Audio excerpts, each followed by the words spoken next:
welcome back to my channel. I am Paula and I'm happy you're here with me today for another video. So today's video is going to be on something that is so important. Okay, it is so important and yet so boring. That's the truth. But the reason being is that, you know, people don't like to get very technical about hair, but people want, you know, longer hair, healthy hair, but you really need to know this, and that's why I'm here. I'm here to teach and I'm here to inform. So today's video is going to be about porosity. Okay, there's so many videos out there about porosity, but I'm gonna give you my take on it. Reason being, a lot of people ask me, why isn't my hair growing? Why am I using this product and it's not working? Why? And I'm tired. I'm tired of telling you why, because it's honestly the same question that I'm going to ask every single time. You need to know your fundamentals when it comes to your own hair. What is porosity? Porosity refers to how well your hair absorbs moisture, okay, as well as how well it retains that moisture. So there are three types of porosity: low porosity, medium porosity, and high porosity. Okay, low, medium, sometimes referred to as normal, but I don't think that's a very good reference. I mean, who wants to be normal anyway? And then you have high porosity. Okay, so I have low porosity. How did I discover that I have low porosity? My hair's always been showing me that I've had low porosity. I just didn't listen. An example was when I used to get relaxers, I would sit at the salon for 30 minutes with a relaxer on my head because it took so long for my hair to, you know, absorb that relaxer. So the characteristics of each one is that low porosity hair is what I'd like to reference as very stubborn hair. It literally repels moisture. Okay, it doesn't want to absorb it, and it can also come off as very dry. Okay, medium porosity hair is hair that is absolutely fantastic if it's easier to maintain and it holds styles better and shine better. High porosity hair is prone to frizzing and it needs more work in its own aspect. These two are on totally opposite sides of the spectrum. Okay, so for today's video, I'm gonna pretend like I am a cuticle of hair. Okay, like a single strand of hair. Okay, and this is moisture. Okay, so moisture can be anything like your moisturizer, your leave-in, even just like water itself. When you start to wash your hair, this is the moisturizer. Okay, normal or medium porosity hair goes like this.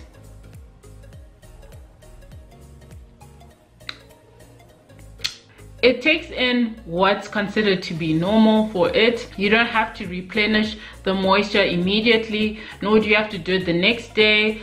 You know, it's something that's easier to maintain. Okay, this is what low porosity hair behaves like. See this? And here's a spoon.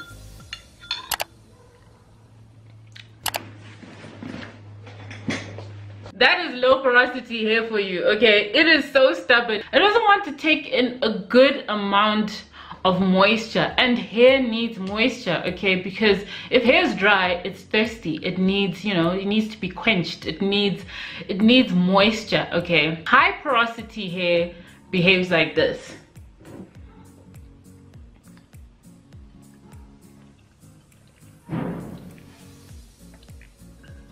Day 2. Day 3. So that's high porosity hair for you. So, and the problem with high porosity hair is that it can easily absorb moisture, but it can easily release moisture. Okay, this is because a single strand of hair, the cuticle of a high porous hair strand, has gaps in it, or holes, if you'd like to say that. So that moisture easily penetrates, but it easily comes out. And it'll always seem like your hair is always dry because easy come, easy go. Okay, low porosity the moisture tries to come in, but the cuticles of the hair are so tight, okay, they're so tightly closed that it doesn't allow for moisture to come in. Okay, so how do you test your porosity? Okay, simple. There's a test out there where you get yourself a glass, okay, fill it up with water, any amount of water you like, and then take some shed hair, clean shed hair, so that the results are not manipulated by product or anything like that. Okay, then drop in that shed hair into the water. Okay, when you do that, you will see that either your hair is gonna float at the top, even for days after that your hair is gonna keep floating at the top. That means you have low porosity hair. The hair is not absorbing all the water that it's surrounded in, okay, because if it did, it was gonna get weighed down, fall to the bottom of the glass or whatever you're using. Okay, hair that's high in porosity keeps absorbing, and the more it absorbs, the heavier it gets, and then it starts to sink to the bottom of the glass. Hair that's medium porosity absorbs a little bit of water, and then it stops itself. Okay, you'll see it will be in the middle of the glass that you put the hair strand in. Okay, so now what does that mean for you and your hair type? Okay, if you have low porosity hair, your best friend is indirect heat. Okay, indirect heat allows for those cuticles to open and then receive the moisture that you need to put in. Okay, so what do I mean by indirect heat? I mean using a steamer when you're doing your deep conditioning, a conditioning cap, using a soft hooded dryer. When it comes to wash days for your low porosity hair, I personally tend to skip some steps because my hair is not going to be able to absorb everything. For someone who has medium porosity hair, they can shampoo, condition, deep condition, leave in, moisturize, and use an oil, for example.